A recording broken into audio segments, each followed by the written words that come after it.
dogfight tough.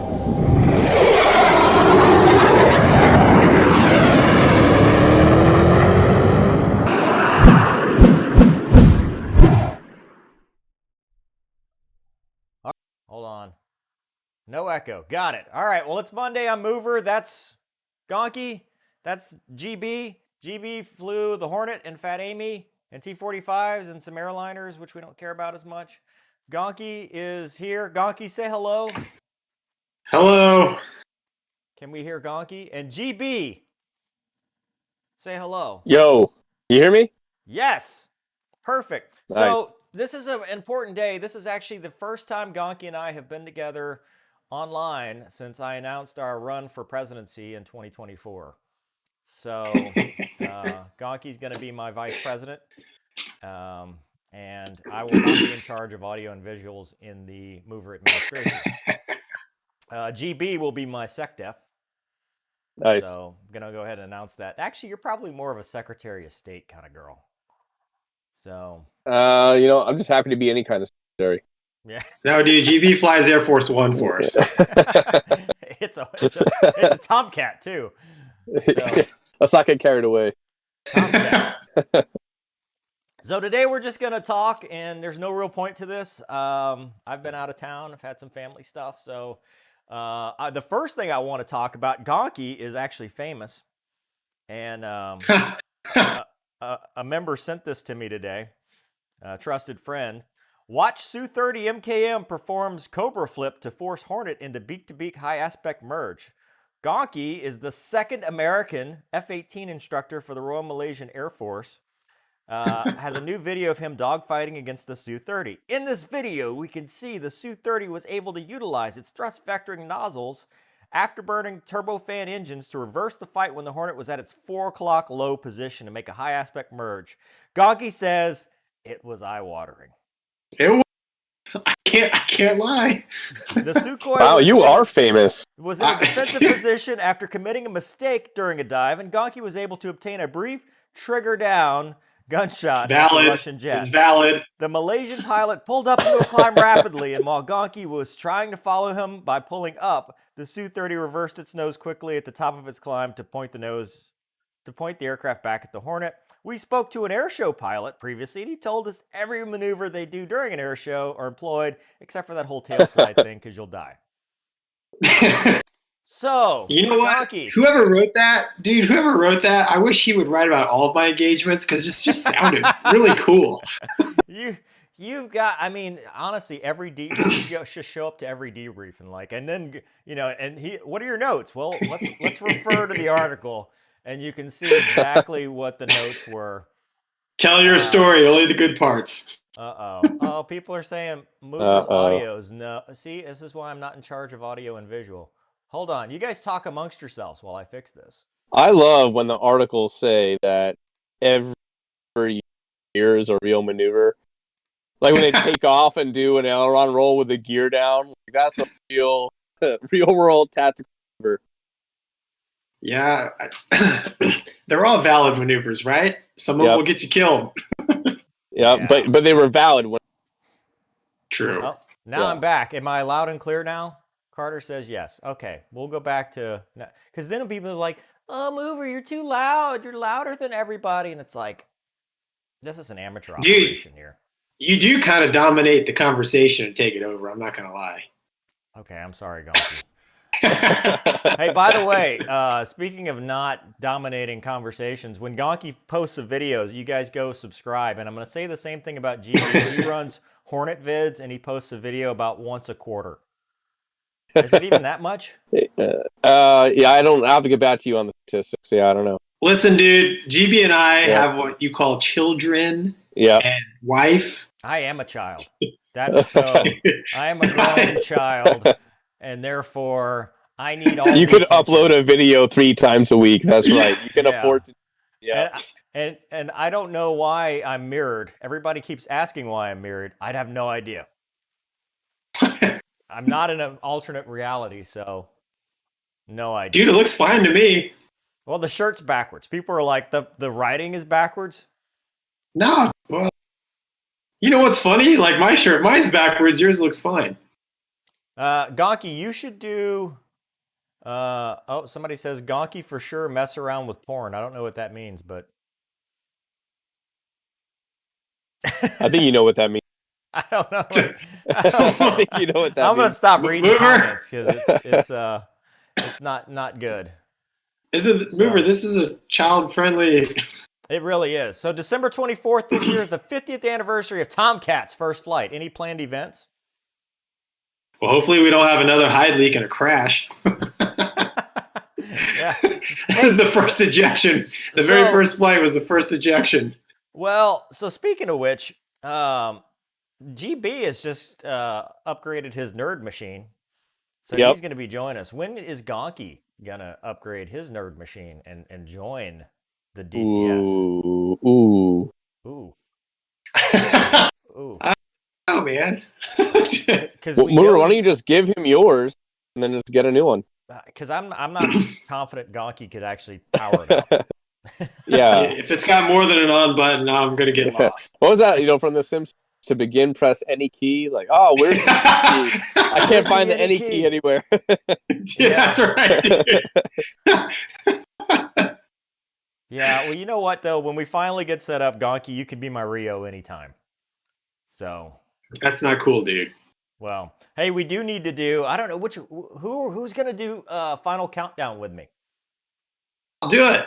I told you I would do it. We need to do Final Countdown. I've got... You had your family issues this week, so we couldn't do it. Dude, that was a real thing. Use air quotes. It really happened. COVID. I didn't say they were fake. Craziness. Yeah, I'm doing Iron Eagle 2 tomorrow. I'm going to start filming that. And I watched like the first... I don't think I've ever seen that movie, to be honest with you. If I did, I was like a kid and I don't remember anything. The opening is they're in a couple Vipers and they're doing who can pull more G's. And they're like, this thing's rated to 10.5. Let me try. And he's like, I got 9.5. And the next guy's like, I got 10. Dude, you ever Mover with Iron Eagle, man, you're going to be making videos for weeks. Yeah, that sounds like the Folds of Honor tournament. You're describing that right there, too. Oh, I got 12 G's. 13. This thing could take it. Yeah. Yeah. So let's see. Somebody wants to hear about GM dealerships. Gonky, you wanted to be on that video. What's your opinion about GM dealerships, mister? General Motors, dude. I used to be a big GM fan, and I am no longer a GM fan. Yeah. I'm not surprised what happened to you. Yeah. Well, it's sad. Hey, do you have a truck yet? No, I don't know. Dude, I don't know. I don't know. You're demoralized. I know, dude. Yeah. Well, you don't. How many times do you really want to go through this process? And you're like, do I really need a new truck? Hey, from that guy. No, not from that guy. Dude, there's 9 Iron Eagles. I didn't even know that. And they all. How many Iron Eagles? Gonky is frozen. That's not good. Gonky is permanently frozen, or is it me? Really? Yeah, you got stuck. It might be me. Might be my potato internet. Dude. Someone wants to know, have they called back? No, they haven't. Are they assigned, or did you get to pick your own call sign? Well, GB gets to pick his own call sign. Outside of the military, let's get that right. Yeah. No. So no, you're not going to. Well, I'm sorry. Go ahead. Continue. No. I interrupted. You go ahead. I was going to ask Gonky what's next on the channel. You were planning an Airline video, which we're all familiar with, and then it didn't work out for you. Well, I was supposed to have a lot more time starting November 1st due to the place I fly for was going to give me time off, basically, without pay, of course. Permanent time off. Permanently, right. And then all of a sudden, they reran the numbers or whatever and decided they needed me. So I didn't get that extra time off. I was going to make my own transition video from kind of what it's like going from single seat fighter pilot to multi-seat giant plane. Airbus? Skybus, baby. Skybus. GB, Scare bus. You're not on the scare bus. You're on nothing right now, right? Yeah, I'm on a little break right now, but I was on the 737. Yeah. Nice. Hey, Yeah. have you the Max? Did you fly the Max? No, I never flew the Max. I kind of am glad that I didn't. I don't know. I flew I don't it. know if I want to be associated. It was the easiest 737 I've ever flown. Oh, well, there you go. Well, now I do wish I flew it. I'll say that. It actually is not a pig, like the actual, but it's still the same cramped 1964 overhead panel. Yeah, I was about to say, is the overhead panel still from like the 707? Yeah, and the circuit breakers behind you, so you can either, the seat will either go all the way back or recline, but you can't do both. I do like 30 minutes of yoga before each flight to get from galley to cockpit. Yeah, I'm sure the passengers It's pretty rough. Yeah. Muaz Osman would like to know, Gonky, what's your favorite food back in Penang? All of it? Probably my favorite place to go is this little Thai place called Wang Thai. Wang Thai. Okay. Oh, it's awesome. Phenomenal. But it's all good, man. The street food, you cannot. Brian's upset that we don't have any love for the 7.3. Gonky, I think you would like the 7.3, to be honest with you. No. Really? No. Dude, I don't think so, man. I sat in the cockpit there in the 7.3, and there's not enough room. Yeah, they hate well, try like you don't, as an Airbus guy, you have no appreciation for eating on your lap when there's not enough room on your lap. No, you really don't. No appreciation whether it's just like you're about to kick off the autopilot, kicking the yoke forward, the control column forward as you try to put your tray on. Well, here's the thing, man.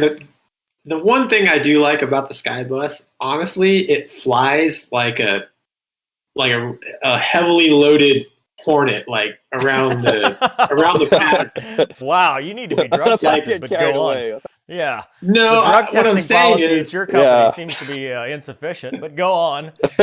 No, dude, what I'm saying is it's got the same ideas as far as flight controls, dude. Like you command a performance, you don't command like the elevators to go up. Like it's just request digital everything. Flight controls. It trims the 1G by itself. Like it just flying around a 1G like you're doing a GCA in the Hornet, it kind of feels like that when you're flying Skybus. I mean, she's a little heavier, but it's I don't know. And you could reef back on the stick and you're not going to over-G it. Well, so speaking of big girls, GB flew Obese Amelia, aka the fatty. Obese, yeah, that's the preferred nomenclature. It is 2020. Yeah. So we're not gonna body shame that jet. Obviously, it's okay to be bigger, but she had a lot of gas, so to speak. Got a lot of gas. I mean, what is it like? I know some for the Navy version. 19, no, that's for the Air Force. Like, Navy version is just under 20. Man, that's like saying she's got a heck of a personality. Well, she does. Yeah. She's so nice. Yeah. She's so nice. She tries. She tries. Yeah. You know what? In a fight, and you guys can appreciate this from Legacy Hornet. You can you're just terrified of running out of gas all the time. There's such a small amount of gas. 20,000 pounds. I will say that 20,000 pounds. I'm talking about her weight again. I don't mean that, but it was. So she I know a guy who won is what you're saying. She kept me warm. She kept me warm. She kept me satisfied. Would be the word I would. GB, here's the best part about being a legacy guy. When I was a student, I was like, I only have enough gas for 3 sets. Like, dude, I just have to. It's like I got the burner in. I'm like getting my butt kicked, and it's like, please God, hit bingo. Yeah. And the key is to knock off the second set early for an emergency, which is probably real at the Legacy Hornet. So that way you only get 2 real sets. The first and third. Is it Fat Amy? I mean, like the helmet fails and then everything shuts off, and you're like, God, I got to go home now. I've done half a set. I got to go home now. Yeah, we get 3 hours of gas to loiter and fix it. There was a flaw where the helmet would randomly fail, but that's been sorted. Yeah, no, I remember that. I did like the first, one of the first red air jets for the F-35C, and they were like, "Oh yeah, the helmet failed, and everything else went with it." And I was like, "You okay?" "Oh man, Yeah. it was rough coming back." I'm like, "Really?" Yeah, that's bad. There was an emergency called display fail all, which is the F-35 is pretty bad because it's nothing but display, and everything works off of the display. Like putting out your fuel probe is on the display, folding the wings is on the display, putting out dumping fuel is on the display. Everything's on the display. All your navigation, changing radios is all on the display. So the guy I know had a display fail all. Like, thank God he had a wingman and it was nice outside because I don't know what he would have done. God. Not what you want. Yeah, I got. Hey, and GB, is it technique only to come over the numbers at 50 knots beyond approach speed? Yeah, 200 knots, Let's get give or back to take. you on Will it land at Give or 200 take. knots? Apparently it will. And it'll cartwheel. Too soon, Gonky. Too Oh, soon. Too soon. Yeah. I won't speculate. Oh man! So from the audience, we'll just intersperse this as we go. What's your favorite fighter pilot song there? I'll give it to you because the Navy doesn't really do fighter pilot songs, do they? Yeah, So- we don't really do. No, like we don't, but we kind of adopt. Some of us will adopt those stuff. I'll say Two's Blind because I think it's the most relatable. Yeah. I think Well, so. Is it though? I mean, you can't just go, Fat Amy, show wingman. That's true. She's like, oh, That's true. It's left like, 10 oh, I o'clock. can't. Yeah, I hate it when I don't have links, so I don't know how to fly formation. No, it's the worst. But just flying PPLI formation. Hey, But, we got ADSB, and I've started doing that with the iPad. Yeah. Yes. PPLI formation on the iPad is perfect. It works. Yeah, dude. It works. Dude, It we had works. to do the other day. We had to do a it was like a simulated instrument trail. So like, oh, just keep spacing back there. So I, had the iPad up, and it's like 2 miles. I'm like, oh, this is great, dude. I don't no idea where he's at, but I see him right here. That's fine. That's close enough. Call visual. Oh, that's fine. I see him. That's good. Two's Blind. Yeah, Yep. two is always blind. I Let's was see. blind the other day. Hey, Gonky, would you choose to fly the F-15C if you could? Oh. I love the hesitation. I would love to fly the F-15C. I'm not totally sold on the community, but I'd love to fly it, yeah. GB, this one's for you, man. What's up? Do you have any advice for Ethan Franklin, who's a sophomore? I Ooh. shouldn't have said his whole name. Damn it. I'm just reading the thing. I read straight from the teleprompter. I can't not read the whole thing. He wants to become a fighter pilot. What's your advice? That's my advice. He's a sophomore in high school. That's Yeah. good. Yeah. That means he has a lot of time. My advice would be grades more than anything else. Grades are just dominant. High school, that'll set you up for going college because you got to have that 4-year degree. And to be competitive from there, grades have got to be dominant in college too. So, I mean, there's other stuff that factors in, like your fitness and your leadership and all that stuff's got to be solid. But the most dominant thing in there is that you have good grades. So I would say that is where you should focus most of your energy. Obviously, be well-rounded, but if you had to work hard in school and keep up that work ethic. Now, GB, Dude. if you could do it all over again, would you go to the Air Guard? I wouldn't change anything. What I did. Try to Okay. do it all over. All right. Yeah. Even though I went to Lemoore, California, which has been legitimately confused with Fallujah, Iraq, I would say that I would still do it all over. Dude, this is awesome. Mover, I'm the 8-year-old from your recent stream. This is my real name. Last time I was on my mom's account. I'm a big fan. That's awesome. Wait a minute. Nice. We've got to clean this up, though. Is that Little Mover? No, it's not Little Mover. And they put Oh, GB, did I send that to you? Maybe.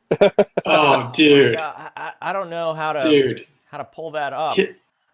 GB, it's this little kid. It's awesome. He like recreates Dude, he Mover's does a channel. Mover. I'm trying to find it. He does a Mover ruins movies, but he knows more than me. Like he goes through all his like airplanes and stuff, and he's like, I would take this airplane. Oh, and then man. here's Grandpa's SR-71. So he's like fake mover ruins mover is what he is. Yeah, dude. Is that what that's going on?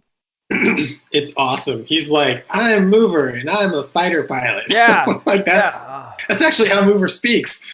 That's exactly how I speak. Hold on. I don't look. Dude, it's awesome. I don't know. Yeah. It kind of looks like you. He's clearly flown more fighters than you, dude. Yeah. Well, that's one of those represents one of the Iron Eagle movies. That's what. That's true.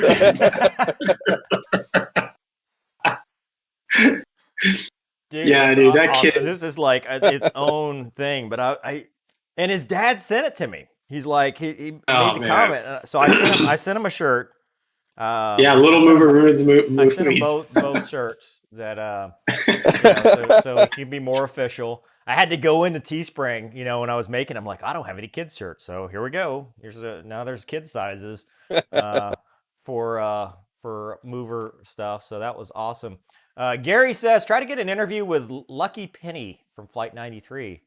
I don't know anybody. Like I don't. Do you guys know how to get in touch with famous people? You're the most famous person I know. Yeah. No, you are, dude. You've got articles about. There are no articles written about my dogfights except for that time that I was David Bowie, and I said this is a mess, right? I was ace fighter pilot talking about the Chinese.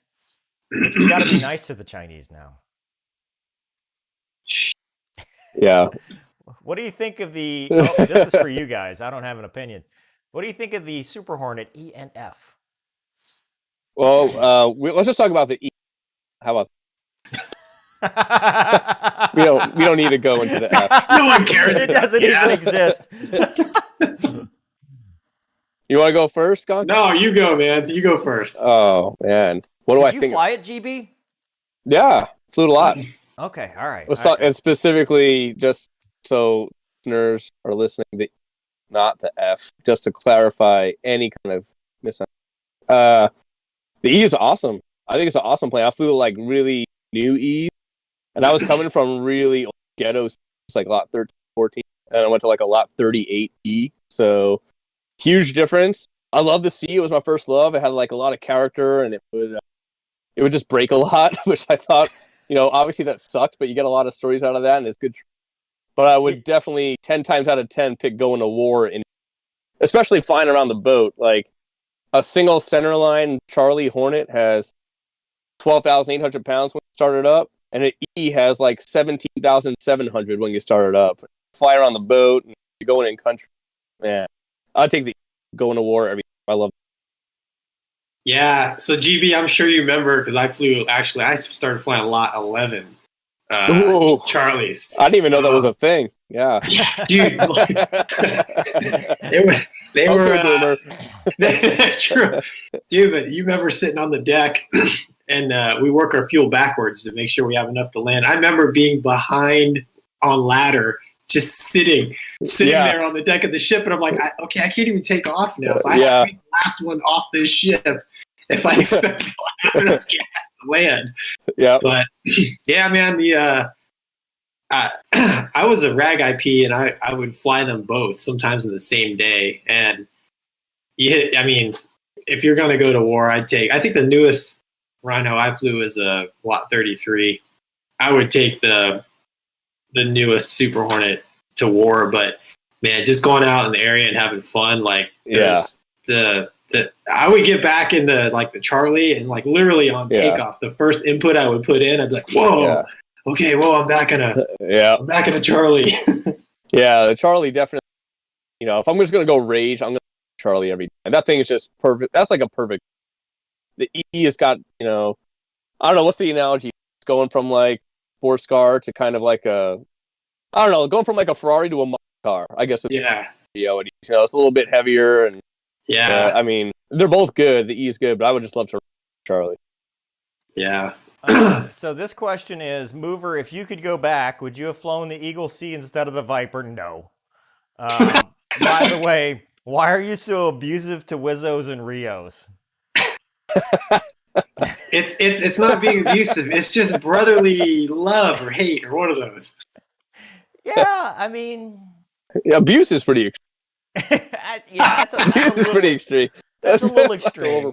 I mean, it's just like when you're driving, do you want to have somebody sitting in the passenger seat that's got a brake, like the driver's ed car that can do stuff, or do you just want passengers to sit there and enjoy the ride? You know, you don't really want a lot of input, and I'd like to work all the radar and the bombs and all that stuff by myself because I can. GB, That's do you have I anything think to that's add? exactly nothing to add. It's not perfect. Like I can do it all my way, and as opposed to having someone like ask my way or try to read my mind, just cut out that middleman process. And now it's just being done. I mean, it's true. It just goes direct to my way, and I'm happier for it. No, I will say though, in all honesty, I've had Bio on the channel. He was a Tomcat Rio. I think that aircraft needed a Rio. I mean, that was designed that way. And having Oral on the channel, he did FAC A with a Rio. And I think in those scenarios, it's probably good to have. Now, I think it can be either way, right? A really good Rio can double your SA, and a really bad one can cut it in half. Gonky's laughing. Yeah. Is that not man. true? You're like, yeah, well, I thought the politics were over after the election, but I guess not. That's Dude, 1 + 1 sometimes equals a quarter. And it's painful to see. It is so painful to see. yeah. And there is single seat FAC A, which I know you guys. Yeah. Well, I know there is. I mean, the Viper's got it, Yeah, the A10's got it and stuff. I'm just Harriers too. I'm from dudes that have done it, and it just seems like those guys enjoyed it. So I'll give them that. That's what I'm gonna say. Let's see what else. Look, hey, Mover, I will say this, man. When I was a RAG IP and I flew with other iWizzos, it can raise your game. Yeah, I believe that. But you're rolling the dice. You're rolling the dice. And the house usually wins. Right, exactly. I just Anyway, all right. Brain hurting. Too many acronyms. So we have to dial it back. We're being too serious with this. Gonky, would you rather bring back the Sopwith Camel or X-15? Boy, that's extreme. Neither. I think they both killed me. I don't think I have the skill to fly either one. Oh, okay. This is one that I also probably don't know. How does a fuel ladder work exactly? Ooh, that's a good one. Yeah. GB? Oh, great. Wow. Throw me under the bus. Fuel ladder. All right, so at the ship, you can't land whenever you want. There's designated times that you have to land. At an airport, you just land whenever you want. You call the tower, request clearance to land, and you land whenever you want. Superpower coming through. Yeah, exactly. So at the ship, you have to plan wherever you want or land when they tell you. You kind of plan your fuel a little bit differently. So you'll be given direction from CAG saying, hey, you have to show up on the ball with such and such amount of gas. You take your fuel burn, you work it backwards from how long you expect to be airborne to when you start up. So, every 15 minutes, you'll take off. You're like, okay, I'm supposed to be at 13,000 pounds when I take off. Okay, I'm at 15,000. Okay, so I'm 2,000 pounds above ladder. Then 15 minutes later, I'm supposed to have 1,200 pounds less than that. Then 15 minutes later, I'm supposed to have 1,200 pounds less than that. Something like that. And it's all based at max endurance. So if you intercept your fuel ladder at the boat, you have to fly max endurance no matter what for the rest of the flight until you land, because that's the assumption of the ladder. If you intercept it, you have to. Come on, GB. We can just pucker the nozzles and get 500 pounds back, baby. Yeah, just so hang on the blades like as long as you can. That seems like an argument for a dude in the back. I mean, I'll get that sounds like a great job for that dude back there. No, but it's basically working fuel backwards. Make sure you have enough gas. You have to land when they tell you to ahead of time, not whenever you. Okay, all right. So we did the Folds tournament. They want to know if we can do an air-to-ground tournament. Yeah, that's actually in the works. I'm trying to figure out, GB, you can actually compete with your nerd machine when you finally get it. Yeah, once I get it. Yeah, you have to fly the A-10 though. Oh my god. Dude, it's like all the switches and stuff, and like how do they? I'm coming. F-35 has got like 10 total switches. I don't know if I can. I don't know if I can do that. Yeah. Well. Oh, so back to the Super Hornet. Would you take Obese Amelia or the Rhino? Oh nope. I would take the Obese Amelia every time. Really? Yeah. Okay. For every mission? I mean that. I mean, I would take. Okay. When I say every time, I was being dramatic, but generally speaking, I'm going to take Obese Amelia. I mean, I don't even need to think. Okay. True. Yep. Now wait a minute. I mean, Wait a minute. What if you had to pick a plane to go and press a girl?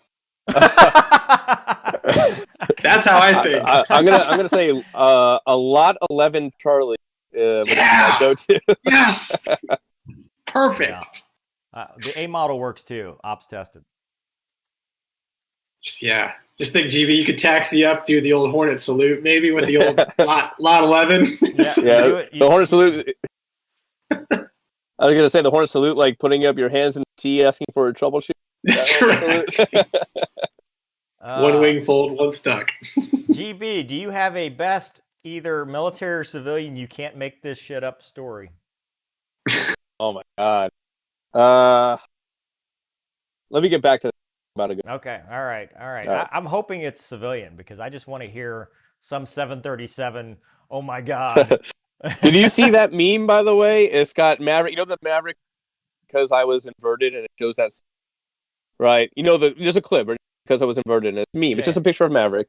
Mm-hmm. There's one I saw that is the exact same thing, but it says because I was in VNAP, and I was like, who came up with that one? Oh, yeah. God. Well, so Gonky, this one's for you, my friend. F-35 or Super Tucano? We're getting really into the weeds with this one. I think the Super Tucano mission would be really cool because, I mean, you'd be down in the weeds, but I don't know. I never flew the F-35. Any air to ground's good by me. It's fun. Gonky, other than me, who's the best fighter pilot you ever saw?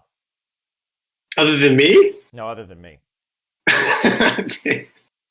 Well, I look at him every day, man. I don't know what you're talking about. Yeah, and then the next question comes from Chun Zing from China. Can you please give me advice on the F-18? GB, this is all you. Well, there's actually a great way to get the advice. There's a website called eagledynamics.com. Oh no! And you go there. Yeah, you can get experts that know more than us. Yeah, that's true. You can surpass us easily in a few days. So Thomas wants to know. He's asking me, but I'm not the right person for that. What is the name for Fat Amy on the ball? Is it Fat Amy Ball 600? Like what? It's Fatty Ball. I was gonna say Fat Amy's Ball. Fat Amy's Ball 20,000. It's lightning. I mean, no, it's just lightning. Lightning. It's a lightning ball. But it can't do lightning. Oh well, if it has H mod 11, it can. Up. So like it literally explodes. Well, there was a problem where it couldn't get within 25 miles of lightning, but Lockheed Martin said, "Oh well, for $100 trillion, we fixed that." So that's where we are right now. Okay, all right. This one's also for you, GB, because it's relevant. How much will you make flying rubber dog shit out of Hong Kong? Second year. We want to hear second year pay. Nobody cares. Isn't first year pay like $90 an hour? It's classified. Classified. Yeah. Ben Miller wants to know, speaking of balls, does the growler really say grizzly ball? Yes, it does. It does. It does say grizzly paddles. ball. I was. Yeah, obese. Gonky, you paddles? Oh, GB, you were paddles? What? You were not? yeah, not when I saw paddles. Actually, GB, little known fact, I am paddles. Oh. Viper paddles. First one ever. No, somehow in my, the Navy record thing where it shows all your little, SDB codes or whatever, I've got the LSO qual. Wow. Yeah. Oh, man. I wish they had done that for... I don't know how they did it. I wish they had done that for school before I went. Yeah. I guess can't get that lucky. Yeah, I didn't even have to do anything with the boat. They just said, "Mover, you look like Yeah, you're one eye." You're a plat cam LSO. yeah, plattles we call them. You're plattles. Another from communist China. How do you launch a nuclear warhead? I think, GB, I think that's you. Well, I think you I need keep getting dumped with these I've questions. seen. GB knows this because he's seen the documentary that I'm about to refer to. So what you need is a B-2, and you need an alien ship about over Houston, and you need a guy on the ground that's got the little binoculars or whatever, and then you Fox 3, and you go away. Yeah. Just Fox 3 the nuke into the aliens. I think it's pretty. And it doesn't work. GB, do you remember, dude, in the Legacy, it had the nuke enable switch? Yeah. Well, I'm like, what is this? I was like, don't ask. No. And then, but it had a use. Do you remember that? It had a use. That's how you recorded raw HUD footage, was with a nuke enable switch. So that way you didn't record the DDI with an elbow cam. You use the nuke enable switch to get raw your tape. Yeah, it's like, let's not mess this switch up. So it's like, I don't need it that bad. Tyler's asking us to do his math homework. What's 1,000 times 20? Trick question. Yeah, I'm not falling for this. Math in public? Yeah, math in public, Common Core. I think it's potato is the actual. Yeah. Do you think the F-35 is a dog or a cat? I mean, it depends. Is it a golden retriever? Sure. Is it, what kind of dog are we talking? Is it a lab? Sure. Yeah. Gonky, this is for you. Would you rather take a Dash 8 or a CRJ 200? And I'm embarrassed that I don't know what either of those really are. Go on, continue. If I had to pick one, I've never flown either one, so maybe the CRJ simply because it's a jet, not a turboprop. No, dude, that guy in was it Seattle? Yeah, he did pretty well. He did like a barrel roll with a Dash 8. He did. Yeah, see you do that in a CRJ. Yeah. Probably. Enough speed, I'm gonna do it. All right, so this is I'm an Air Force brat living next to Nellis all my life. Are there any cool Nellis Range, or Las Vegas stories? Well, those are like 4 different things. There's plenty of cool Vegas stories that have nothing to do with flying. I don't know. Did you guys ever do red flag? No, I flew into Nellis once, but other than that, yeah, I did a red flag.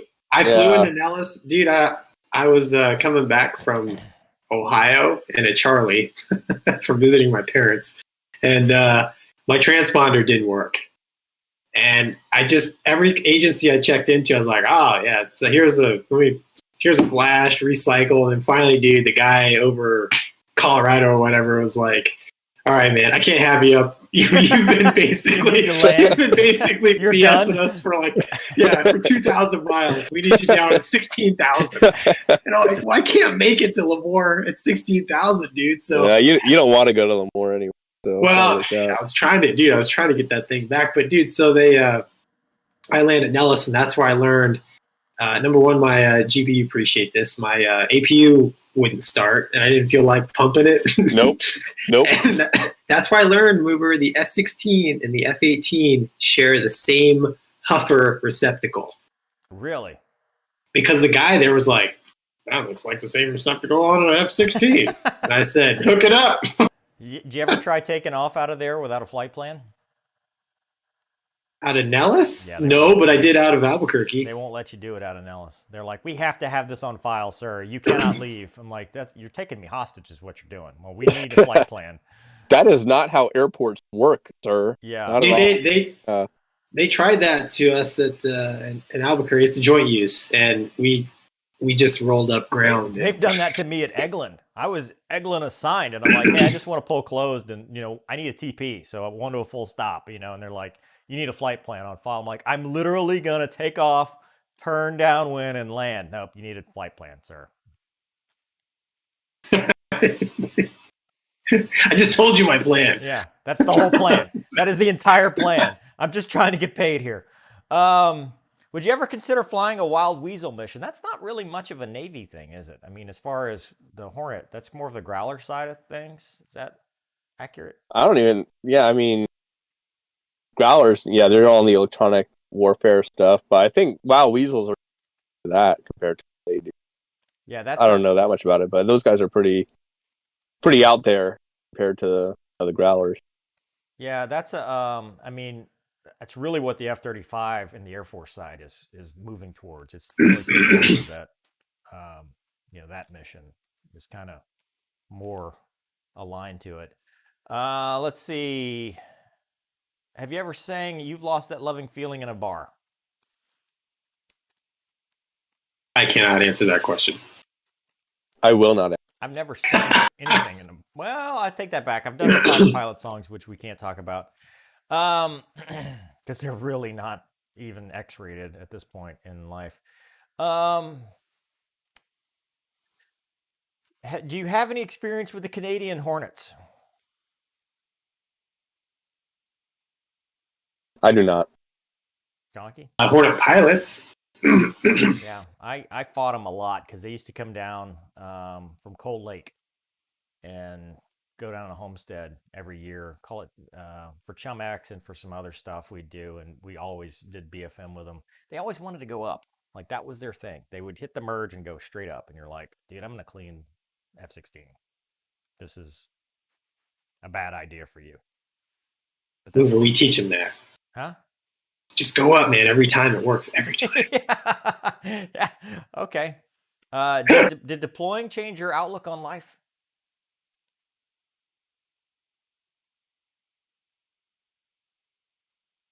I appreciated land more. Yeah. I mean, you do, like, I mean, you guys flew over contested territories. Flying over, like, Iraq, you appreciate electricity. America. Yeah. You look at all the, like, just black, they don't have electricity, they're rolling blackouts and stuff, and like seeing how, that country and other parts of the world, you really appreciate America. And everything. I mean, you definitely learn a lot deployment, no matter what. Changing outlook on life, that's found, but maybe, like I saw, like, I remember flying over Iraq. I'm on the goggles and I'm looking down and I'm just looking at these dudes just shooting at each other from across buildings with, like, machine guns. It's like, oh my God, I've never seen anything like that in my life. Now I'm looking down and this is actually happening. I'm not just, like, looking onto my TV, I'm really seeing it. Yeah. And, we didn't bring every pilot home either. So, it definitely gets you thinking about things, I'd say. Yeah. So, not every deployment's the same, too. So there's that. Well, I mean, you guys went back to the boat. I went back to Iraq. So, like, we would go do stuff and then land in the same country that we were doing stuff. And sometimes that base was getting shelled. And so they were like, oh, we got a QRF out, and you're sitting there holding over the field, watching the little QRF go out. And you're like, well, I hope they fix it or don't bomb our runway, because I don't really have a whole lot of options here with my single engine jet. But let's see. We need Gonky IROC stories and Mover Ruins hot shots. Gonky have IROC stories? Yeah, is that of course, how, dude. When you own an IROC, is that how RIP came about? Was in the IROC? No, dude. No. No, man. It's my first car. I still got it. When you got an IROC, stuff just happens. GB, you might want to tackle this one. What is the DoD's reason behind wanting people to get a bachelor's degree before becoming an officer and a fighter pilot? Couldn't they make a contract that cannot be bought out to get out? I gotta reply to that question with a question to you. Why did you think that I'm that? That's the real thing I want to know. Because you know why? Because I can't see your face as you react to this question. So, I didn't actually know how small my icon was on there. You're right. That is a little GI Joe. You look like a little GI Joe. I don't honestly. Well, to answer, I don't. Go ahead. I'll just say, Victor, I have no idea why the department chooses the policies that it does. That is about 12 pay grades above mine. That's just always been the rule for an officer. And I always hated that's the way it's always been as an answer to things. I think that that's bad, but that is the answer to this, whether that's good or not. And, you know, I'm not saying that this is right. I'm not saying this is wrong. I'm sure that the reasoning would be that formal education and 4 years to get maturity or immaturity into your system or out of your system, and learning some critical thinking skills if you can get any of that. I don't know if any of that's Academy true. dudes don't get that opportunity. Well, we'll get to the academy in a second, but I honestly have no idea what the reason is. I'm sure that those are the say. Whether it's right or wrong is irrelevant because it's just the way it is. So, as far as the academy, they don't get out much. And I would say that if you're wanting to be a fighter pilot, just do it. You know, just don't. I just think it's just one more thing they can weed people out with, right? I mean, they're just trying to funnel the. Well, I mean, there is some utility to it. I mean, you are well-rounded. You get some level of education. I mean, the basic prerequisites for every degree are all the same before you kind of branch out to your whatever basket weaving or business law or Gonky, feminine studies, whatever you end up. Whatever you end up doing. But I mean, at least it gives you, it's like a super high school, at that point. But I think that I think people should just get it anyway. I think people should pursue that. I'm not saying that like don't get it, that you're less of a person. I don't think that at all. But I would recommend it to everyone to go through that, to try to get that if they can. Just because it is good for you, and also it opens up so many doors. You look at, like, you want to talk about airlines. Every major airline in the U.S. either requires it or strongly recommends it. So if you don't have a degree, well, let's not get carried away with American. I mean, it's really, do you even count it? But you can flow through and not have it. Even with them, if you are, some awesome dude, awesome pilot, but you're going against 10,000 other applicants that are also awesome and they have a degree, how are you going to make that argument? And that can be said for so many industries besides aviation.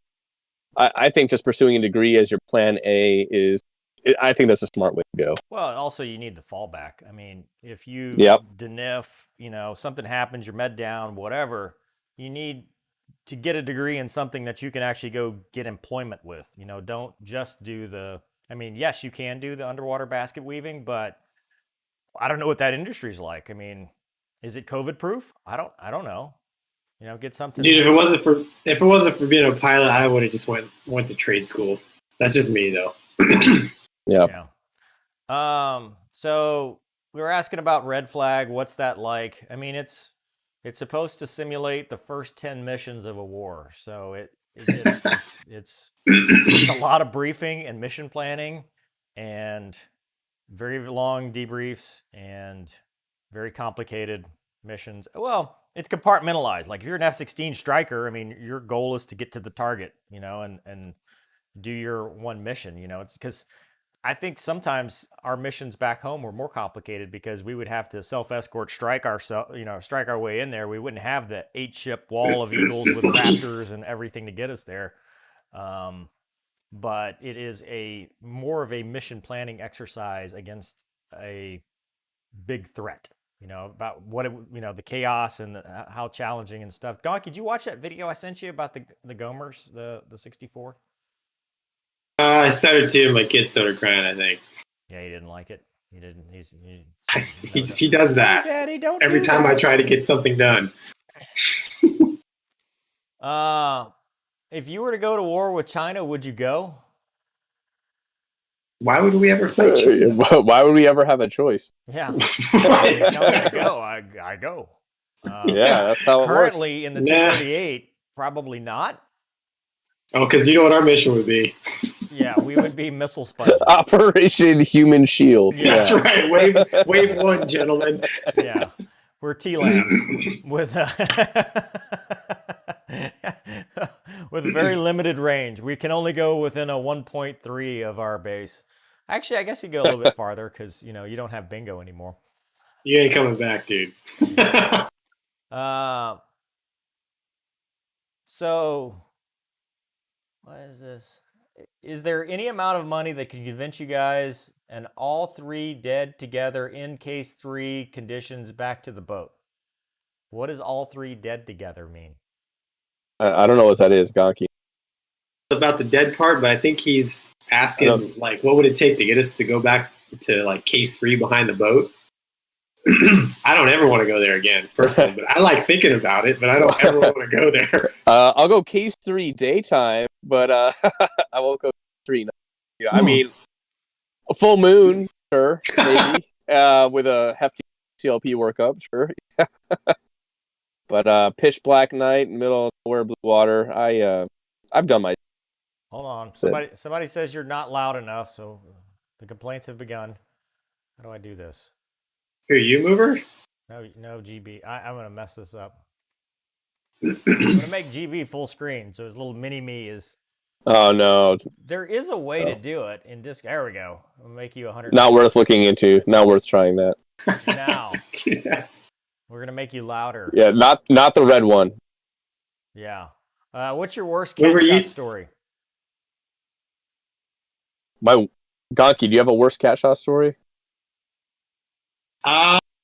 Well, I don't know if it's worse, but dude, you know how at night, you're supposed to climb, right? They launch you and you just start climbing in day case 1, right? You take off, you level off at 500 feet. Yep. So I don't know, it was like month 7 of cruise, and my give a shit factor was low, and I was working like 8 jobs. Anyways, it's like, dude, I take off and I just like, I don't know what I was thinking. I was tired. I level off at 500 feet. And I remember like, my God, like this is so stupid. I'm like, I can't see anything. It's 100% of my concentration to keep this thing at 500 feet. Dude, I flew all the way out to 10 miles, realized, oh my God, I need to climb. And then I was thinking, why didn't anybody tell me to climb? Oh, yeah. You know what I'm saying? Because they're supposed to watch you, and it'd be pretty obvious. You know, the little flashing lights would just be staying down low, and nobody's ever said anything to me, man. So that kind of freaked me out. I was like, man, number 1, I'm obviously fatigued. Number 2, no one cares about me. So yeah, that's it for me. Tactical Tactics wrote case 3 with envy. We do not use take off. It's not a thing at all. And I would say for my worst catch shot story, we had one jet where we would walk out to the airplane with the PCL open to the in-flight alignment page, because every single time you took a catch shot, the INS, like it was like clockwork. Can we just get that fixed? But you just knew, like, oh, I'm walking on 310 again, so I guess I'm going to have that page. Yeah, you look in the book, it's like, could not duplicate. You're like, but I will duplicate it. Yeah, I'm about to duplicate it. But that's Legacy Hornet. That's Legacy Hornet. You know, you don't get that in the other. You know, I remember we used button 18 for a rep. You know, we had like one time, like my whole squadron was up on the rep with different emergencies. And the Rhino, someone came up on a Rhino. It's like, yeah, my map color is a little bit off. I don't know if I could take this jet. I'm like, you have no clue. You're so spoiled over there. The dreaded 7-engine approach. Yeah. That's Gonky, funny, dude. You went to you went to ROTC, right, GB? Or did you do Yep. OCS? Yeah, I did. Okay, well, how are older cadets looked at OCS? At OCS, well, when I went through like Back in my 18 day. years ago, Yeah. if you were older, and especially if you're older and had prior flying or prior military experience, they were extra attentive to you. Really? Yeah, and I think they did that because you're supposed to kind of be the leader, you know. So you got the And they would. I didn't, dude, because there was like 4 prior guys in my class, and they got. I bled it into the wall, man. Wow, how old were you when you went through OCS? 23. Is that right? Oh, okay. All right. What would you say students commonly struggle with in the Texan and Fighter B course, and how do they learn to overcome? Gonky, this question's for you. I never flew the Texan. Mover, GB, so you guys. I was a T-34 guy. I mean, I think he's just asking about. I think it's primary more and of UP a in general question, like Yeah. what do students commonly struggle with in Everything. primary? I think dealing with the fire thing is the biggest.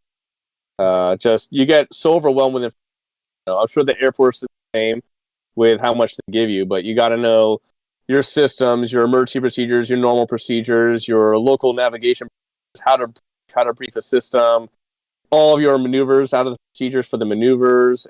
I mean, it is just great. I can't even begin to describe. Way more overwhelming than any college level that I had in terms of it's just how compressed all the information is. And I think just time management and compartmentalizing over that. Gonky, what do you think? Yeah, the most valuable thing this old Tomcat commander told me. He said, dude, because I think he realized I'm not the smartest person out there, but he said, you just need to focus everything you got on the next graded event, whether it's a written test, a flight, a sim, a freaking PT test, like whatever that next thing is like, don't give a shit about 2 days later or whatever. Like, just as hard as you can, you got to prepare for that next graded event, and you should make it. And I did, so. Well, and the other thing I think that's overwhelming is just putting all that crap on.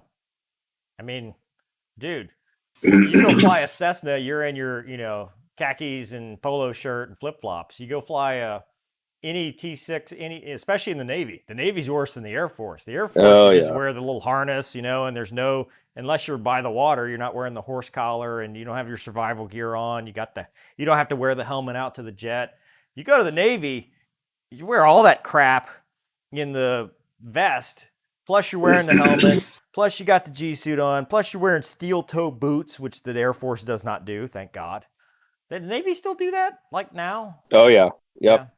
Yeah. The Air Force never got on board with that, but I think that is actually what causes people to get sick the first time they go out, is because they're just it's apprehension, it's nervousness. They're not used to all this stuff on. They're hot, they're sweating, but you get over it. I mean, it's like anything else. You do it a couple times, you're like, oh yeah, this is nothing. I do it every time. But so Gonky, you got a buddy in Malaysia, man. He keeps asking questions. He wanted to know when you're going to get a Malaysian pilot on your channel, which I think is a good segue for Gonky's upcoming. Well, I'm working on that now. Right. Your producer has to set that up. Sorry. Yeah, go on. It's supposed to have happened already, but I think here in the next couple weeks, I'll be able to get them. I have some footage of Malaysian Hornets fighting eagles and raptors and stuff that my GoPro recorded that I wasn't in there. So I'm trying to get the Malaysian guys on to talk about their fights and their perspective. Yeah, well, that'll be cool. GB, do you have any videos coming up ever again, or have we run out? I do. Check out my channel, everyone, and also yes, I do upload slowly, but Hornet yeah, vids? family, kids. I'm going with that excuse. So there you go. Just not an excuse, dude. Yeah. Yeah. Well, I understand. How much math do I need to do well in the Air Force? Also, how fast have you pushed your jets? That's for GB, Gonky, and movie. I can't even say my own name. Movie with movie. Yeah, hey, movie with movie ruins movies. Movie ruins movies. Man, I think you got to know, the math, because for the Navy, at least in the academy and ROT, you have to take calculus. You have to take calculus-based physics just as a requirement there. OCS obviously doesn't require that specifically, but you have to take the ASTB and the AFOQT in the Air Force, which has their math section. They're pretty basic, but you're not going to go out there and do algebra to get into a jet. You're not going to go out there and do some, you do geometry, but it's not, calculating geometry. Right. It's kind of spatially thinking about it, and you're more of, okay, I have 8,000 pounds of gas, I'm burning 1,000 pounds an hour. When do I got to bingo out of here? That's, some arithmetic. That's the kind of stuff you got to be able to do and maybe kind of visualize some geometry, but nothing really, you don't have to do calculus or arithmetic or anything crazy like that. airplane. Just maybe for basic stuff for the test. Is all Yeah, I was. like 61 rule kind of stuff and stuff like that. It's nothing. I mean, it's mental math you can do. I never used an was it the E6B or what? The whiz wheel. The whiz wheel. Use your whiz wheel. Yeah, the whiz wheel. I never used it. I was like, no, never. I still don't even know how to use it. Let's see.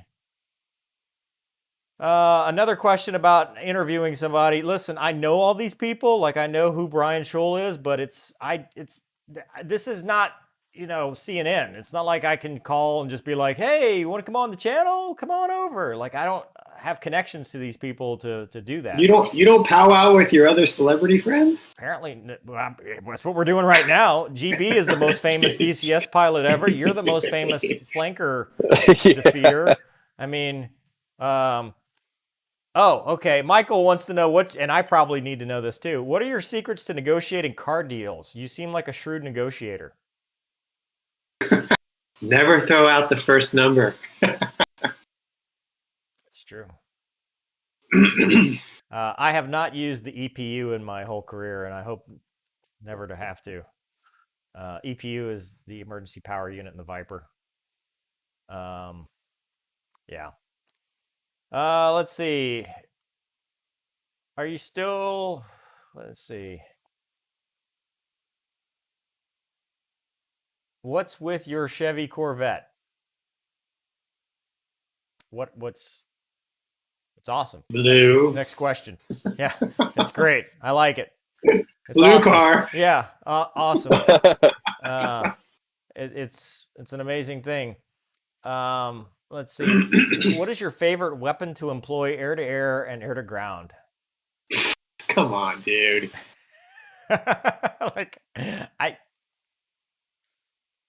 The gun for both. Did you cut out? You better have said gun. I said gun. Okay. I said the gun. Good. I said the gun for both. All right. Just checking. He's like JDM for both. What was that? Who doesn't like JDM? Of course. Air to air. Dude, I will go full nerd here for a second. Gonky, you probably want to just cover your ears. Tune out. GB, you will appreciate this. Dude, I tried those laser rockets in the DCS. Oh, yeah. Holy crap. Did you guys fly with those in real life? We didn't have them in the F-16. I flew with just regular unguided rockets. Yeah, I did that too, but laser rockets? Dude, you can Fly with laser laser the rocket. dude in the eyeball, and then the little rocket will go right through his eyeball, and you're like, this is the coolest. I wish I had that. Yeah. The Rhino needs that because it can't carry rockets because of the pylon. Well, the Viper has it. The Viper has it now. The Block 30. Yeah, do they? They were out. Yeah. Because I asked my buddy, I'm like, do you guys have this? He's like, oh, yeah, dude. It's precision. It's yeah, I hear those things are. Yeah. Let's see. Stupid question. No such thing as stupid questions. How nausea-inducing is the flying in UPT? I'm 13 now, and I have known for a while I wanted to be in the military. Now, maybe thinking of being a pilot. Don't worry about it at all. Right? I mean, you guys think there's any reason you need to worry about whether you're going to get sick? If you get sick, you'll get sick. You'll get over it. If you don't get over it, they'll put you in the barony chair. Done. That's it. Like, don't worry about it. Yeah, don't not start because of a predictive status. That doesn't make any. Don't worry about G-forces. Don't worry about getting sick. Don't worry about, that's why I always say make them tell you no. Don't be the one that tells yourself no. Let somebody else tell you no. Get to the point where they go, okay, look, you're not cut out for this. Because you don't know. You don't know until you try, and there's no point in getting yourself worked up about it. Because then it will. The reason they wash people out for getting sick, this is true in the Air Force. I don't know about the Navy, but they call it manifestation of apprehension. So the reason people keep getting sick, even after they've worked with them and they get to the point where they just can't, it's not because, unless there's something medically wrong with them, usually it's because they just can't get over the nervousness and working themselves up and not being able to get over it because they just can't stop thinking about it instead of just, do it. Did you guys ever draw fighter jets when you were younger or get serious about paper airplanes? I can't draw anything. I did. Gonky, do you? I drew when I was a little kid, man. I drew fighter jets on everything. Oh, I couldn't draw. That question reminds me of that kid from the Super Bad. I'm not going to get here. I'm sure you guys saw. Drawing. Well, now you can draw those in the sky. Yeah, only in the Navy. The Navy's really good.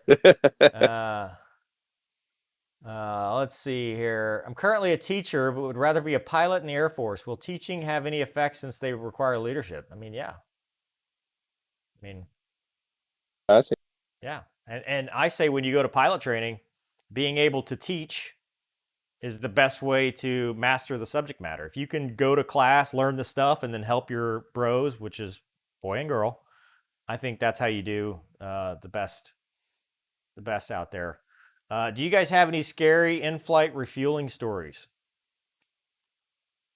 I actually do have one. I'll use that as my other question that I said just because 2-1. I was over Iraq. Let's see here. I had one tanker, KC-135 Iron Man, and I just saw so I was a wingman at Dash 2, and my flight lead goes up there and gets his gas. Then I go up there and I just see the hose blow up into a sphere and just explode. Oh, wow. So I was like, well, so I got to get a new tanker there. Okay, no big deal. I got to get a new tanker. Yeah, I go find a different tanker. I went and found a different tanker. You know, I go out on station for some cast, then come back to the tanker, then go back on station for some cast, go back to another tanker. This is my last tanker, the KC-10 this time. My lead goes, he gets gas, he gets off to the right side, or starboard side for Navy guys, and then then I go up, plug in, and make whatever euphemism you want about getting it up. But I had the probe out, but every time it would touch, even just brush the basket would just retract. And I didn't know what it was, so I said, "Hey guys, is that you or is that me?" They said, "It's not you, it's me." So they put the basket back out. I tried it again. Yeah. So he puts the basket back out. I tried again. It happens again. But he says, "Oh, we have a problem here. If you want us to use our emergency system, you have to declare a fuel emergency." I'm like, "Yes, declare a fuel emergency." So he puts the basket back out, and then even in the emergency mode, it still does that again.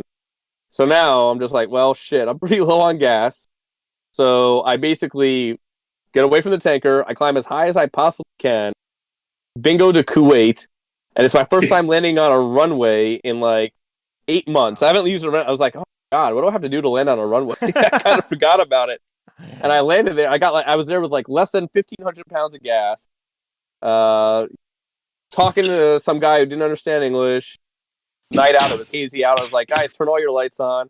But basically, my lead managed to get all of his gas every time perfect. And I broke 2 tankers. The second one sent me on a bingo to Kuwait. So that's my scary story. You landed Al Jabber? It was Al Jabber. Yeah. Wow. Yeah, and then I slept in a tent, and the boat said they want me back first thing in the morning. Wow. Yeah. So a couple, I guess, leave of absence until next year. And these gentlemen are both married. So sorry, ladies.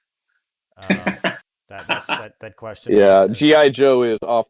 Yeah, the little miniature Toy Story guy is happily married to Malibu Barbie. Yeah. In the dream house. So I'm bigger than I look.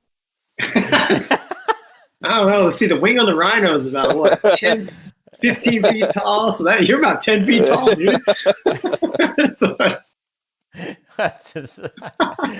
Oh man. Well, hey, we've done this for an hour. Let's take a couple more questions and I'll let you guys go. I appreciate your patronage to the channel. Go check out their channels. If Gonky gets 100,000, I get to slap him. Pump the brakes. It's true though. It's true.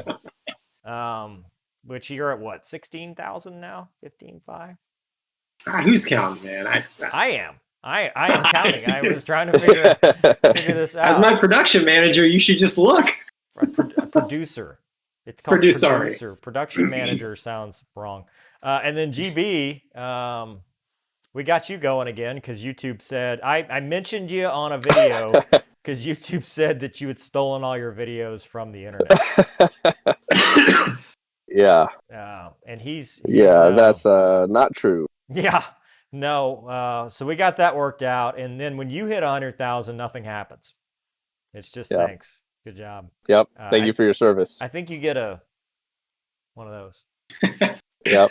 I'm at just point of order. I'm at 69,000 right now. Well, then, so this is a big milestone right here. Yeah. No one subscribed. Keep it right here as it is. Let's see what else. What was the other question? So Hornet Vids for him. Somebody asked. It is Hornet Vids. And then that is it. So a couple more questions. We will take how many questions? 3? 3? It's your show, man. All right, whatever you want. 3 good ones. Do you guys have any 1 in a million aviation story, like any story situation that you did or saw that you couldn't recreate if you tried? I've got one. Chili getting, oh, damn it. Who? Sorry. What was this? What name did I use in that video? Shit, this is why you never make up names, because then you can't remember their actual name. Getting struck by lightning. That's what I'll say. That's what I'll say. So the Ready Room, that's Gonky's channel. Sorry, they reminded me. Go subscribe to the Ready Room. So that's my story. We got struck by lightning. We both got struck by lightning, and he got incapacitated, which I mean, the Boeing engineers had never even heard of that. You know, because it completed the circuit through the comm antenna through him. We've discovered the problem with you, Rover. What's my problem? You've had 300,000 volts go through your body and you're not dead. I got struck by lightning twice. I got struck in the Viper too. I have no superpowers, dude. And, that you know of. Well, that you know of. Well, That's listen, right. Listen. So got struck by lightning in the Viper. Then we went to the boat and they scrammed the reactor. I thought for sure I'd get something out of that because that's a nuclear meltdown. And then I got struck by lightning again. I can't do anything. In fact, I'm not even that fast running like a normal person. Like I don't even have average speed. You know, just crap. Okay, you guys next. Gonky. What was the question? What's a 1 in a million thing that's happened that you couldn't recreate? I guess we could. I guess mine's kind of BS because I actually could get struck by lightning again. So my story sucks. You guys tell me a story. Just anything. That's such a good question. It's also a hard one. Yeah, that is a tough one. I honestly, there's been a lot for me. I guess I about had a midair out in Key West where basically I was going uphill too slow and my buddy was coming downhill too slow, and our trajectories left to left. American rules of the road apply. Oh, dude, no! It was like he passed underneath. I mean, it was. We were like staring at one another's faces. So I don't think you could recreate that pass. You know, if you tried, you would want to. But that's probably the most unique thing that I couldn't recreate in a Hornet is that near midair I had. Yeah. GB, you got anything? None that off the top of my head. That's that one I'm thinking about for. Yeah. Okay. All right. They ask if we've ejected. The answer to that's no. That's not even really. And that's like asking, like, when you go up to a cop, you're like, ever shot anybody? So I get that. I actually get that. Didn't I ask you that? You do. So, like, the questions people ask are like, you ever ejected? You ever shot anybody? Because I get them all because I do both jobs. You know, I get the, you ever shot anybody? You ever... Yeah, that is not a like normal thing. That is rare and bad. You know what? I'm gonna rant for a second too. The question I get, like that Battlefield video I did, which GB, thank you for telling me to do that one because that actually worked out really well. That was a big one. Yep. Yeah. People have tried to discount the statements while saying, "Well, have you ever been in a real dogfight?" No. Well, yes. Well, then, yes, you have. No. They're saying like in combat, and I'm like, dude, There have been like 5 in the last century, like this century. It's not something that just like, oh yeah, well, we just fought that guy yesterday. Screw him. He ejected. It's such a rare thing. It just never, historically doesn't happen that much. This is my cousin, dude. He is like, bring your cool uncle to school day, for show and tell. He was in like 6th grade or something like that. So I walk in my flight suit and like this kid like raises his hands back like, how many planes have you shot down? I was like, Oh God. Yeah. I see Michael Morales wrote best brown nose story. I misread that at first. I thought brown meant something else. And I do know a couple of guys who definitely shit their pants in the jet. Now I'm not one of them. I thought that's what the question was. I thought that's Code Brown. That's actual. Yeah, that's actual. That's real. Yep. Yeah. Well, we'll skip that one. Keep the channel monetized.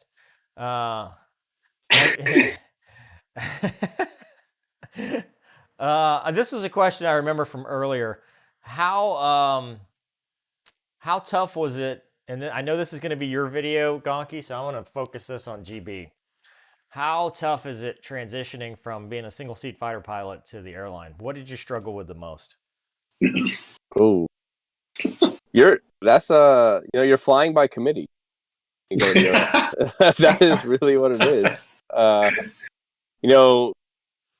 Everything is with concurrent. Like, you change something on the FMS and you look at the display, you ask the other guy, hey, does that look, that's at least, did they make y'all point? Yeah, you got to point at it. Yeah, we got to point at the altitude. So it's like, I have to teach myself these new habits for like this extra step to things I normally just did. And, when we're practicing like in the Sims, you have to move a throttle back, like confirm the throttle. I'm just like, oh, God. Like, I would just do it. I just have to realize, I'm flying by committee. I have to add an extra step to everything. And I think you get used to it with practice, but it's just at first. The funniest thing for me was my captain, the upgrade captain with me was awesome. He'd already flown the 737, so he already knew everything. He could teach me. But he had flown the Super 80 prior to that, and he had this habit that when you would go, he'd go, oh, we're 6 for 7, like 6,000 feet for 7,000 feet, 1 to go. He would always say, it's armed.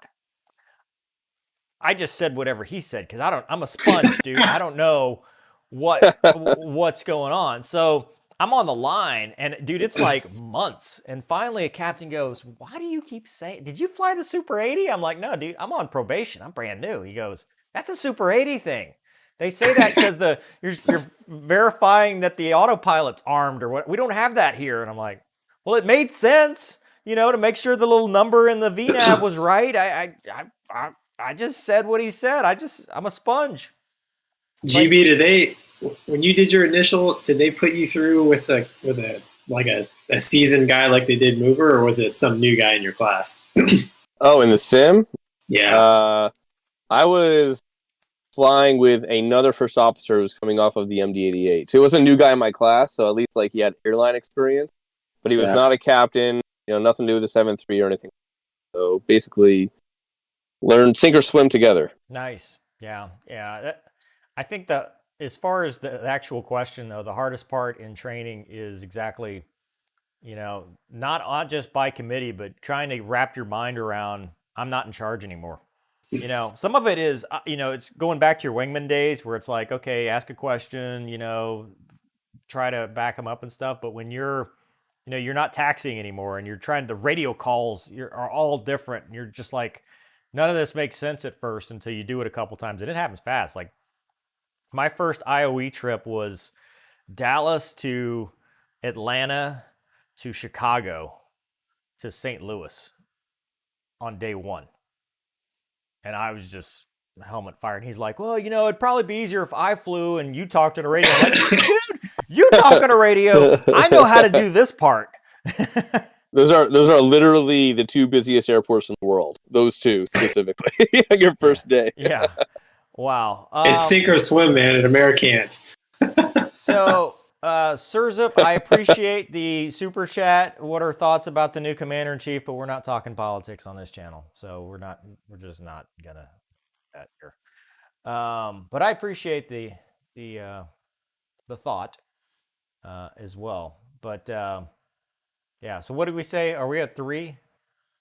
Are we at 2? I think we got one more. We got one more. Okay, so I got to make this good.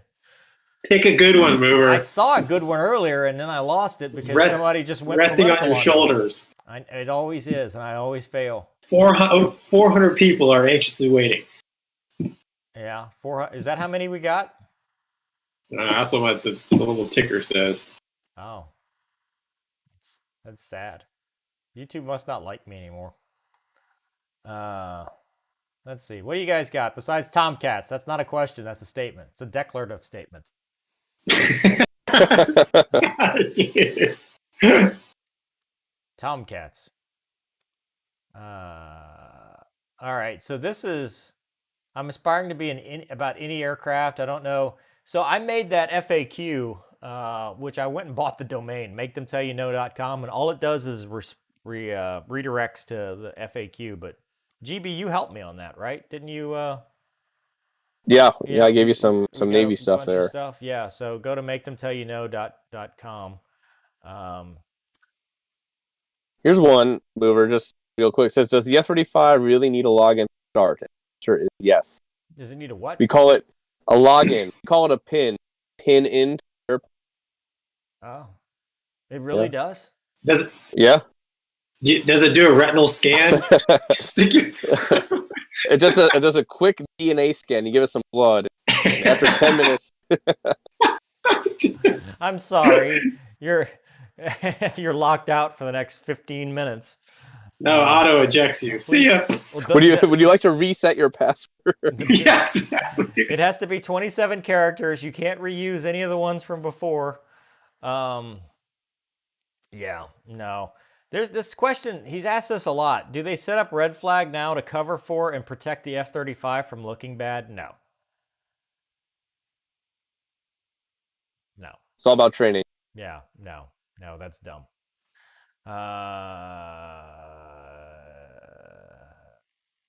Do you have to be good at beach volleyball? No.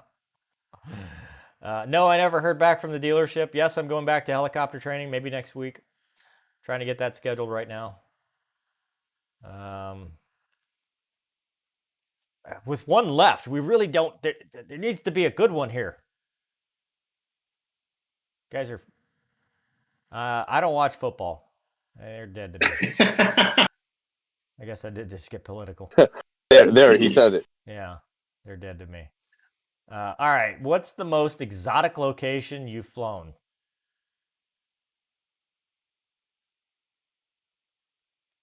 Besides Malaysia. Middle of the ocean. Oh, I know. That's the one. What's your longest flight? Is that actually one of the ones on here? Yeah, it was like 20 minutes ago. I just remembered because I was like, oh, that's a good one. And now there's, have you ever thought of flying cargo? Oh, what a coincidence. Or GB, what's your longest flight, man? My longest flight, I have to look in the logbook. From what I recall, not quite, but 7 hours, I would say, of a flight. Now, longest time in this, is another story when you talk about CU and being in the airplane and topping off over and over again. That's long. That's real long. Yeah. But longest flight was just under 7 hours for me, I would say. Yeah. Mine was 7.6, I think. I've got an 8.3. Oh, yeah. That's terrible. That was a long day up and down the boulevard. Oh, you were actually doing a combat mission. Yeah, dude. Yeah, that was a long day. My man. longest combat was 6, and it ended up being like, dude, I landed and one of the hydraulic lines broke on the brakes and caught fire. So I had a brake fire in EOR in Balad.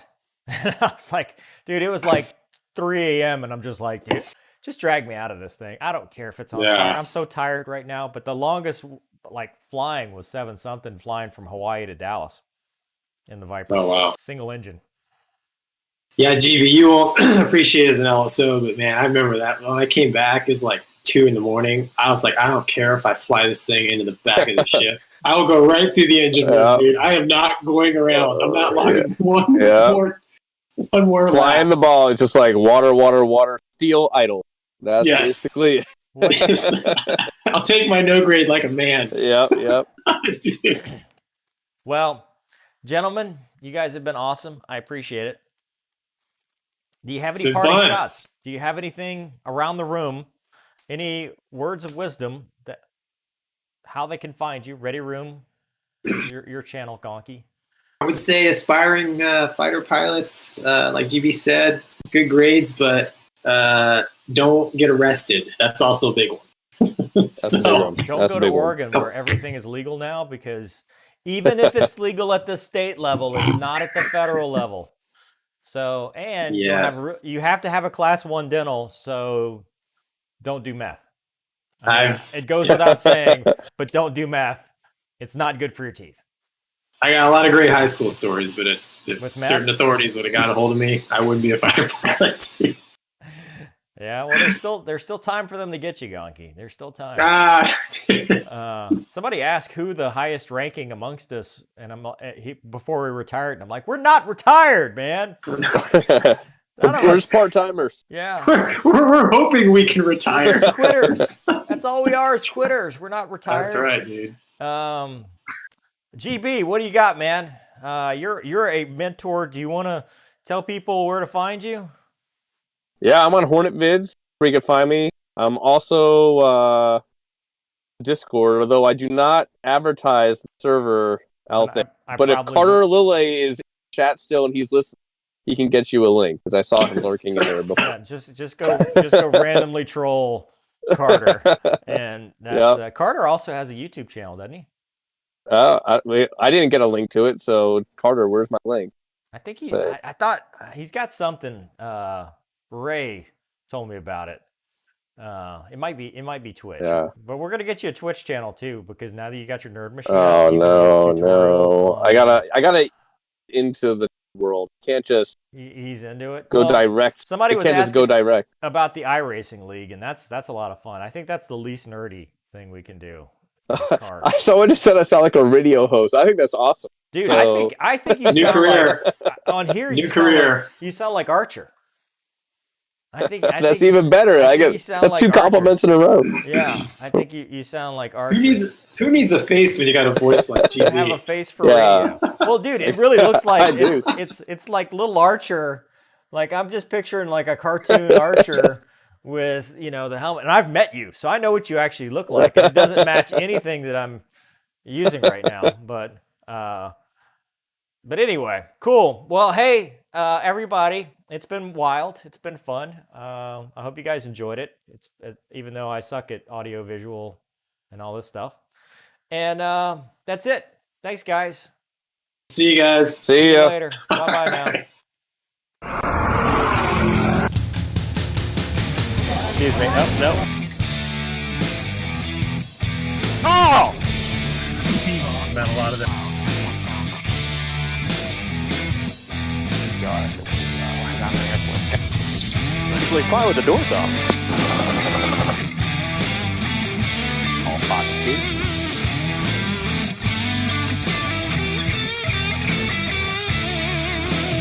Don't be a douche. That's rule number 1. Make them tell you no.